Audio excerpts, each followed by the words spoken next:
Hello everyone, welcome to my channel, and in this session we are going to discuss about the development of cardiovascular system. Before we proceed into the details of the development, I request you to go through the general embryology to have the clear understanding of the proceedings. So we are going to discuss about the development of the heart under following headings. First we will see establishment and patterning of the primary heart field. What is that? And what is secondary heart field, formation of the primitive and definitive heart tubes, and how that heart tube undergoes loop formation. Then we will see the individual parts of the primitive and definitive heart tubes developing into the sinus venosus and formation of septa with development of individual chambers of the heart. Already we have studied the heart in the gross anatomy. Let us see the salient features of the gross anatomy here. Heart is a conical muscular organ present in the middle mediastinum, having the apex, base, four borders, that is superior border which is obscured, right border, inferior border, left border, sternocostal surface, and a diaphragmatic surface. So the apex is solely formed by the left ventricle, base is formed by the left atrium and right atrium, whereas the sternocostal surface is formed by the right atrium, right ventricle and left ventricle. The diaphragmatic surface is formed by left ventricle and partly by right ventricle.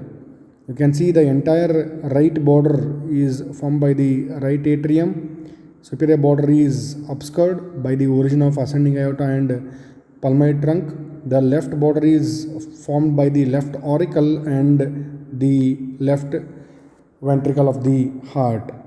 So coming to the origin of the heart development, it developed from the progenitor heart cells which are present in the epiblastic layer present cranial to the primitive streak. From the primitive streak, these progenitor heart cells migrate to the splanchnopubic layer of the lateral plate mesoderm and form a horseshoe shaped area called as primary heart field. So you already know the intramedullary mesoderm is divided into paraxial, intermediate and lateral plate. Lateral plate is divided by the intraembryonic coelom into somatopubic and splanchnopubic layer, and these progenitor cells, they reach the splanchnopubic layer here and form a horseshoe shaped area adjacent to the cranial end of the neural folds called as primary heart field. You can see there pericardial cavity is above the primary heart field and it lies in front of the oropharyngeal membrane, and heart is deviated to the left side. That laterality is decided by the serotonin signaling pathway involving the master gene called as PITX2. That's why the mothers taking the antipsychotic drugs may have heart defects in their children. And this primary heart field forms the atria and portions of the left ventricle, whereas the cells of the secondary heart field, they form right ventricle and outflow tract, and the secondary heart field lies ventral to the pharynx in splanchnic layer. You can see here, this is the area of the secondary heart field lying ventral to the developing pharynx here, and this left ventricle and remaining part of the heart is developed from the primary heart field. And these cardiac progenitor cells, they form clusters here. They form angioblastic clusters which develop into blood islands, and these islands coalesce or fuse to form the endothelial heart tubes which are surrounded by the myoblasts derived from the mesenchyme and also intraembryonic cavity. And because of the lateral fold, due to the lateral folding, these two endothelial heart tubes on either side, they fuse and form a primitive heart tube with the pericardial coelom and mesenchyme around it, and there will be formation of a pair of dorsal aorta also. You can see there, that is after the head and tail fold. Before the head and tail fold, this primitive heart tube lies in front of the oropharyngeal membrane there, but because of the head and tail fold and lateral folds, there is change in the position of this primitive heart tube with the pericardial cavity around it. You can see there will be a reversal of the surfaces. In addition to this cardiogenic region, the blood islands also appear bilaterally close to the midline and also parallelly there, forming the two dorsal aorta there. You can see a pair of dorsal aorta which communicate with this primitive heart tube via first aortic arch. And you can see, first you will see the positioning of the primitive heart tube is ventral to the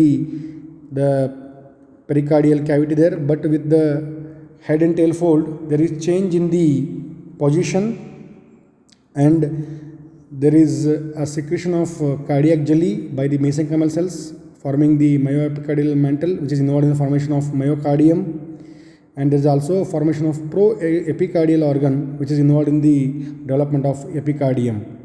And this primitive heart tube has the vascular channels at the both ends. Cephalic end is contains with the dorsal aorta, whereas the caudal end is contains with the three sets of vein, that is umbilical vein, common cardinal vein and Whitline vein. So you can see that the primitive heart tube is attached to the vascular channels at both the ends, and you can summarize the early development here. First, there is appearance of cardiogenic cells from the primitive streak in this pancreatic layer. They form blood islands and form the two endothelial heart tubes there. These heart tubes lie in front of the pericardial coelom and oropharyngeal membrane, but with the lateral fold, head and tail fold, they come to lie from cervical to thoracic region, where pericardial cavity lies in front of the developing heart tube. Here you can see. So this is the developing heart here, and let us see the further development here. So you can see in this clay model, primitive streak, primitive node, you can see cephalic end and caudal end, and once you take a coronal section through the cephalic end, you can see there, you can see a neural groove, pair of dorsal aorta there and foregut, and you can see pair of endothelial heart tubes surrounded by pair of pericardial coelom. But due to the lateral foldings and head and tail foldings, there will be fusion of these two endothelial heart tubes. You can see there, the endothelial heart tubes will fuse because of the lateral folding. This whole process is due to lateral folding, and you can see this primitive heart tube is suspended only by the dorsal mesocardium. There is no ventral mesocardium, and it lies in front of the foregut tube. And this primitive heart tube, which is formed by the fusion of two endothelial heart tubes, undergoes looping, that is we call it as bulbo-ventricular loop, and this lengthening of the cardiac tube is by the secondary heart field cells. If there is no contribution of the second heart field, there will be some developmental anomalies, and this primitive heart tube undergoes 4 dilatations from cranial to cephalic end, bulbous cordis, primitive ventricle, primitive atrium end, sinus, venosus. This is the looping, and further the cephalic portion of this bulbo-ventricular loop undergoes changes in the position. The cephalic portion goes ventrally, caudally and towards right, whereas the caudal portion goes dorsocranially and towards left side. So there is formation of the bulbo-ventricular loop. You can see there, initially the bulbous cordis and ventricle are related to the pericardial cavity, but with the formation of the bulbo-ventricular loop, the atrium are also involved in the pericardial cavity. And this looping is due to the cell shape change and also the rapid enlargement of bulbous cordis and primitive ventricle. And this looping occurs between the 23rd day to 28th day. The primitive heart starts beating around 22nd day. You can see this is the anterior view of the loop formation, how these two heart tubes fuse to form a primitive heart tube, and how it undergoes formation of the definitive heart tube, forming different dilatations. Here in this picture you can see the bulbo-ventricular loop. With the formation of bulbo-ventricular loop, the truncus arteriosus, that is a part of bulbous cordis with aortic sac and ventricle, lies ventrally, whereas the sinus venosus and primitive atrium lie dorsocranially. That's why in the gross anatomy you can see the ventricles are lying anteriorly and inferiorly, whereas the atrium are lying posteriorly and superiorly. And already we have discussed the sinus venosus receives the three sets of the blood vessels. You can see atrium and sinus venosus, they lie dorsally to the truncus arteriosus, bulbus cordis and ventricle. And you can see this bulbo-ventricular cavity. The junction between the bulbus cordis and primitive ventricle is by this primitive interventricular foramina. Proximal and distal to it, the heart forms trabeculations, that is ridges or irregularities what you see in the ventricles, ridges, bridges and papillary muscles. They are formed because of this trabeculations proximally and distal to the primitive interventricular foramina, whereas the smooth outflow tract is formed by the conus cordis. This is one more image showing the loop formation here. You can see truncus arteriosus, conus cordis, bulbus cordis, primitive ventricle and atrium here. So this is the formation of the cardiac loop. So you can see here how these two endothelial heart tubes, if you see in the sagittal section here, because of the lateral folding, the two endothelial heart tubes join and form the primitive heart tube, and that primitive heart tube undergoes loop formation to form the definitive heart tube with the four dilatations: truncus arteriosus, bulbus cordis, ventricle, atrium and sinus venosus. Truncus arteriosus is a part of bulbus cordis only. It is involved in the formation of great vessels. And you can see one more animation here showing the fusion of right and left endothelial heart tubes because of lateral folding, and then how they differentiate into four dilatations, and there is a formation of bulbo-ventricular loop due to the rapid enlargement of bulbus cordis and the primitive ventricle. And you can see the atrium and sinus venosus lie dorsocranial to the ventricles and bulbus cordis. Sinus venosus receives three sets of veins: common cardinal vein, the vitelline vein and umbilical vein, and soon it will shift to the right side, and there is a sinoatrial junction which moves to the right side because of the left to right shunting of the blood, and with the degeneration of right umbilical vein and left vitelline vein, the left horn loses the importance, and the left horn of the sinus venosus forms coronary sinus, and common cardinal vein will form the oblique vein of the left atrium, and they all shift towards the right side. You are seeing the posterior view of the bulbo-ventricular loop here, and this entire sinus venosus opens into the right atrium via this sinoatrial orifice. Right and left sinus walls are there, septum spurium is there, and soon this right venous valve is involved in the formation of the valves guarding the openings of superior vena cava, inferior vena cava and coronary sinus, and the left venous valve will fuse with the septum secundum. So the posterior smooth portion of the right atrium is due to the absorption of the right horn of sinus venosus. If you see here, you are seeing the posterior view of the bulbo-ventricular loop here.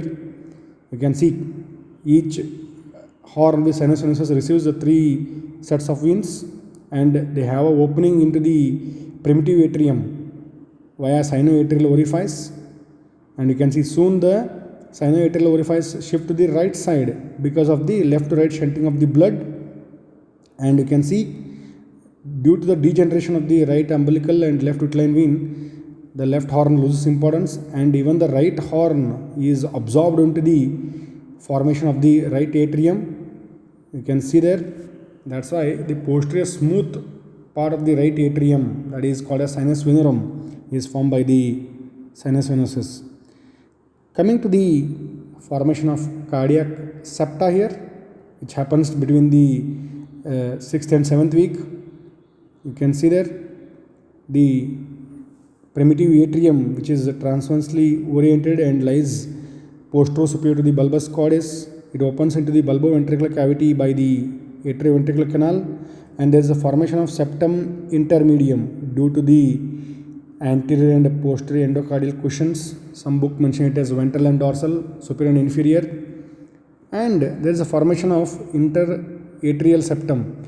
It starts with the formation of the septum primum, which begins from the roof of the primitive atrium, and the communication beneath the septum primum is known as the ostium primum, which regulates the shunting of the blood from right atrium to left atrium, and soon this ostium primum will close, but the right to left shunting of the blood should be continued.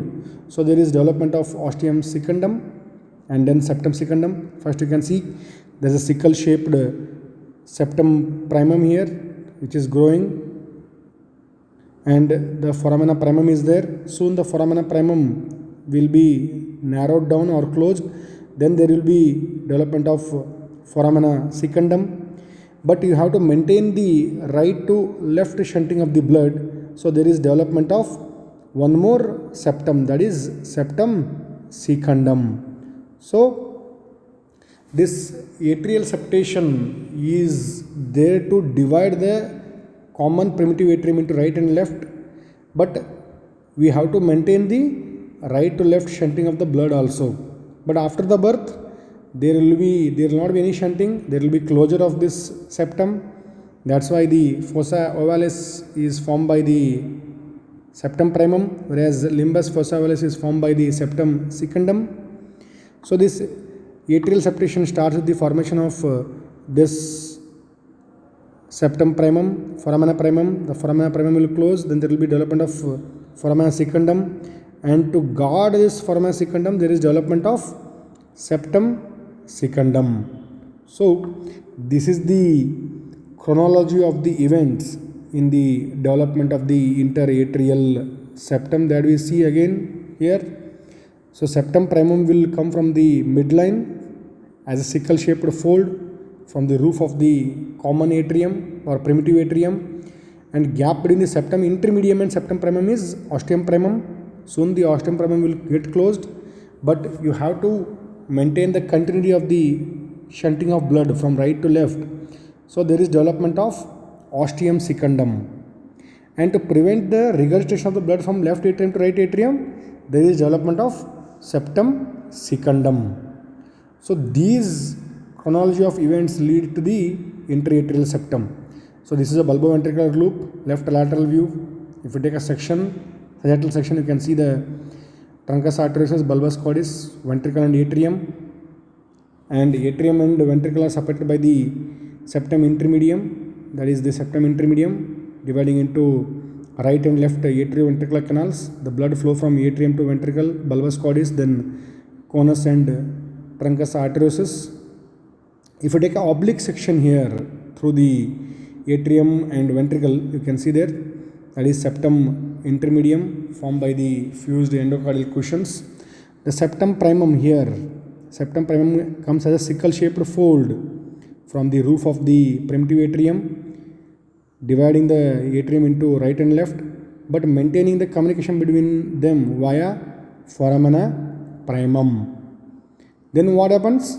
This septum primum fuses with the septum intermedium. So there is closure or there is a decrease in the size of the foramina primum, but you have to maintain the blood flow from right to left atrium. There is development of foramina secundum, but to prevent the regurgitation of the blood from left to right atrium, there is development of septum secundum.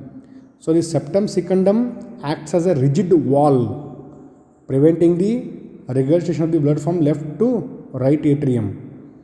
So now the communication between the right and left atrium is by the foramina ovale, which is the communication through the septum secundum, and the upper limb of this septum primum will degenerate, and septum primum will act as a flap valve. It acts as a flap valve, allowing the blood flow from right atrium to left atrium, but the rigid septum secundum prevents the blood flow from left atrium to right atrium. With the development of the posterior smooth part of the right and left atrium by the respective veins, we have already discussed in the sinus venosus that posterior smooth part of the right atrium is by the absorption of right horn of sinus venosus, whereas left atrium is by the pulmonary veins. You can see the right venous wall. So this is the blood flow. You can see there. The septum secundum is rigid, whereas septum primum is acting like a flap valve. So you can see in one more clay model here, we have cut through the bulbo-ventricular cavity, that is the common AV canal. The blood flow through the atrium, primitive ventricle, bulbus, conus cordis and truncus arteriosus. Soon what happens? There is development of septum intermedium by the fusion of anterior and posterior endocardial cushions, ventral or dorsal, superior and inferior. So like this, you are seeing a bulbo-ventricular loop. Now take a oblique section through atrium and ventricle. You can see there, that is primitive atrium, primitive ventricle, and that is septum intermedium, which divides the common AV canal into right and left, which form future tricuspid and bicuspid walls. You can see there. And soon there is development of septum primum. If you see from the right lateral view, you are seeing there, that is the cavity of the right atrium. So there is development of a sickle shaped, on the left side you can see, there is a sickle shaped fold appearing from the roof of the primitive atrium. It is going towards septum intermedium. The foramina between septum primum and septum intermedium is ostium primum. Soon the ostium primum will be diminished, but you have to maintain the communication between the two atrium. So there is development of ostium secundum in the superior portion of septum primum, but you have to prevent the regurgitation from left to right atrium. That's why there is development of septum secundum, and there is a gap in the septum secundum, that is foramina ovale. So septum secundum is acting as a rigid wall, whereas septum primum is acting as a flap valve. So the septum secundum prevents the regurgitation from left atrium to right atrium. But after the birth, due to the blood flow from the pulmonary veins, the septum secundum and septum primum will fuse with each other. The fossa ovalis is formed by septum primum, whereas limbus fossa ovalis, inverted U-shaped limbus fossa ovalis, is formed by septum secundum. And there is also concomitant development of the interventricular septum. We will discuss further. So, development of right atrium. As you have seen in the gross anatomy, the right atrium has posterior smooth part and anterior rough part and anterior most smooth part. The posterior smooth part is developed from the absorption of right horn of sinus venosus there, whereas the rough part is developed from the right half of primitive atrium. You can notice here, the anterior rough part has muscular pectinate, and the development of left atrium is also quite similar. The posterior smooth part is derived from the pulmonary veins, which are formed by the dorsal mesenchymal protrusion, DMP we call it as pulmonary veins, and the posterior smooth part of the left atrium is derived from dorsal mesenchymal protrusion. The anterior trabeculated or rough part is by the left half of primitive atrium, and the anterior most smooth part is by the left half of AV canal.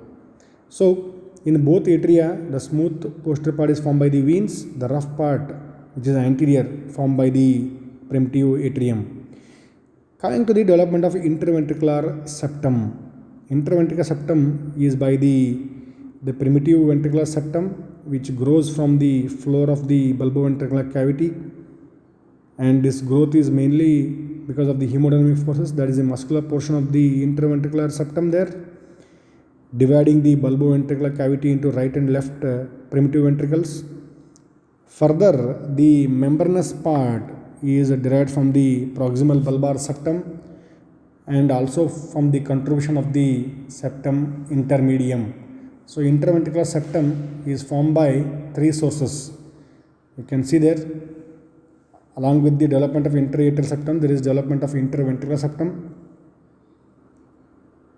And this primitive interventricular septum, that is developed from the floor of the bulbo-ventricular cavity, it grows towards the septum intermedium, that is the muscular part, whereas the membranous part is formed by proximal bulbar septum and also from the septum intermedium. So you can see there is a division between the right and left ventricles.